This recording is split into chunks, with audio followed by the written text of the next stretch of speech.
ചെമ്മണ്ണൂർ ഗ്രൂപ്പിലേക്ക് തന്റെ മരുമകനെ കൈപ്പിടിച്ചുയർത്തി ബോബി ചെമ്മണ്ണൂർ. മകൾ അന്നയുടെ ഭർത്താവ് സാം സിബിനെയാണ് ചെമ്മണ്ണൂരിന്റെ അമരത്തേക്ക് ബോച്ചെ കൂട്ടിക്കൊണ്ടുവന്നത്. ഇക്കഴിഞ്ഞ ദിവസം കോഴിക്കോട് വെച്ചാണ് പരസ്യ പ്രഖ്യാപനം നടന്നത്. മൊണാലിസ ബോസ്റ്റിലെ ഭാഗമായ ചടങ്ങിൽ സംബന്ധിക്കവേ ആയിരുന്നു പരസ്യ പ്രഖ്യാപനം. സാം ഒരു നടനും സംവിധായകനും പൈലറ്റുമാണ്. അന്ന എന്ന ഏക മകൾ ആണ് ബോച്ചയ്ക്ക്. കോവിഡ് കാലത്തായിരുന്നു അന്നയുടെയും സാമിന്റെയും വിവാഹം നടന്നത്.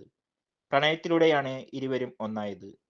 മകളുടെ ആഗ്രഹത്തിന് ഒപ്പം നിൽക്കുകയായിരുന്നു ബോച്ചെ. ചെമ്മണ്ണൂർ മൊണാലിസ ഡയമണ്ട് ലോഞ്ചിന്റെ ഇടയിലാണ് ബോച്ചെ തന്റെ നിർണായക നീക്കം അറിയിച്ചത്. ഇത് സാം എന്റെ മരുമകനാണ്. ആള് പൈലറ്റാണ്. അഭിനയവും സംവിധാനവും ഒക്കെ ഉണ്ടായിരുന്നു. ഇപ്പോൾ ഞങ്ങൾ പിടിച്ച് ബിസിനസ്സിലേക്ക് കൊണ്ടുവന്നിരിക്കുകയാണ്. ബിസിനസ്സിൽ നമ്മളെ സഹായിച്ചുകൊണ്ട് ഒപ്പമുണ്ട് എന്നും ബോച്ചെ പറഞ്ഞു.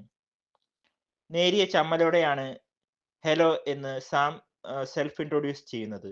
കുറച്ചു കാലമായി സാം നമുക്കൊപ്പമുണ്ട്. എല്ലാം പഠിച്ചു വരുന്നു എന്നും ബോച്ചെ പറഞ്ഞു.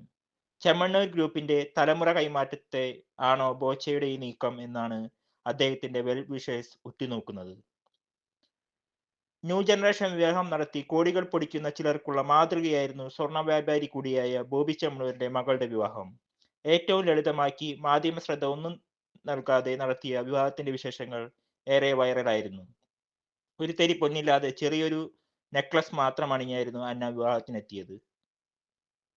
ചെമ്മണ്ണൂരിലെ ചില പരസ്യ ചിത്രങ്ങൾ സംവിധാനം ചെയ്തും സാം തുടക്കകാലത്ത് ഗ്രൂപ്പിന്റെ ഭാഗമായിരുന്നു. പാലക്കാട് സ്വദേശിയാണ് സാം.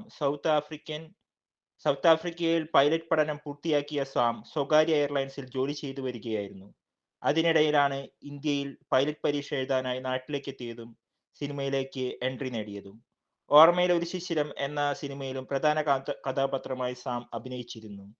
എബ്രാമീന്റെ സന്തതികൾ ഉൾപ്പെടെയുള്ള സിനിമകളിൽ കൂടി അവസരം ലഭിക്കുകയും ചെയ്തു.